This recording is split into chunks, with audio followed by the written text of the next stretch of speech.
This is an installation video for the parabolic damper on a KTM, Husqvarna, Beta, or GasGas motorcycle. Depending on what handlebar clamps you're running on your KTM, you may have to make some slight modifications. Like with this top bridge, you'll need to cut the center section out, or you can purchase individual clamps from KTM or from the Precision website.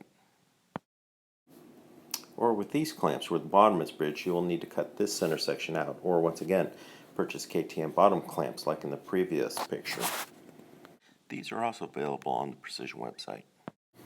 Precision will provide you with aluminum cones, longer bolts and nuts to modify your stock clamps. If you're running the Precision Shock and Vibe clamps, they will also come with the aluminum cones and nuts to install them. The Precision Parabolic Damper will work fine with PHDS handlebar clamps. Placing wood blocks front and rear of your tires and strapping your front wheel to the frame is advised so the stem does not fall out of the frame.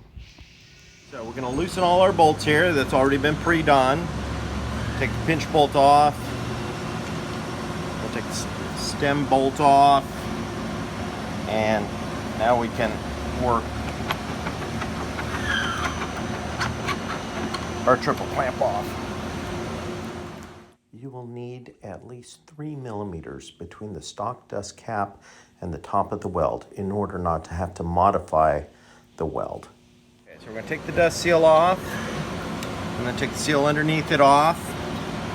Now, if the weld is sticking up, you may need to grind it down a little bit in order to get the clamp down. But first, we're going to try and put the clamp on.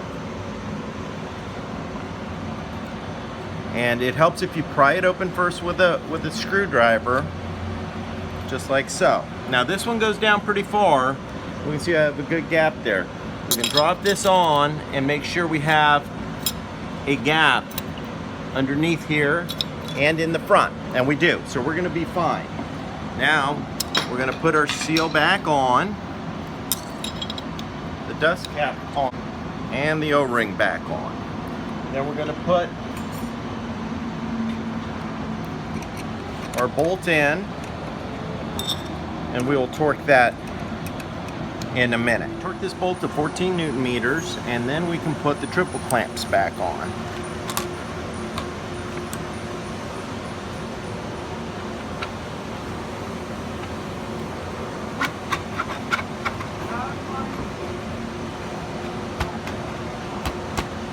We're gonna tighten just a little below factory spec here, so we have free steering. Remember, you're still strapped in here.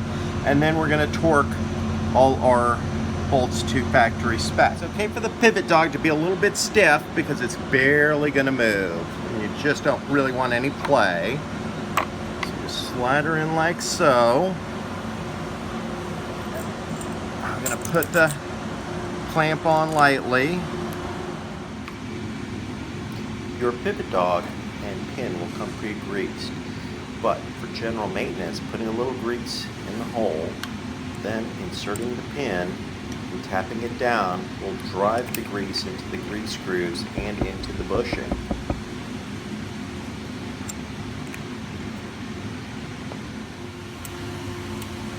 To install the boot, slide the boot over the pivot dog, small end down, then insert the damper and pin into the pivot dog, pull up the boot, and then lift until it falls into the two grooves, and safety wire as needed. We want to center up the stabilizer and then rotate it to a point where the pivot dog doesn't move too much. So when we come in like so and then turn the bars, it moves slightly forward is ideal. A few millimeters is fine. It's perfectly fine. A few millimeters of pivot in either direction is fine. If you over-rotate the damper down, it will pivot the other way toward the rider. The closer you run your handlebars to the rider, the more angle you will need on the damper, rotating it down. The further away you run your bars, the flatter or more parallel they will be to the triple clamp. Okay, so now we can snug these up a little tighter. Make sure the gap stays even top and bottom, and then We're gonna make sure we can hit our stops left and right. Now, there's a notch here on the damper and one here in the middle. This should not reach that or go beyond it on either side. And then, of course, take a visual look of your stops and make sure you're hitting them. Once we've determined that our alignment's good and everything's right, we can torque our bolts to 7 Newton meters. If you have one of the old screws that are to the right that have an A2 on them, you'll want to go online and order a new screw like the one that is to the left, that is considerably stronger than the original. Retorque the flathead screw after 50 hours using red Loctite to 14 Newton meters. Your handlebar clamps have motion. You need to account for that motion with the gap between the lever and the pivot dog. If your handlebars don't have any motion, 1 millimeter is enough clearance.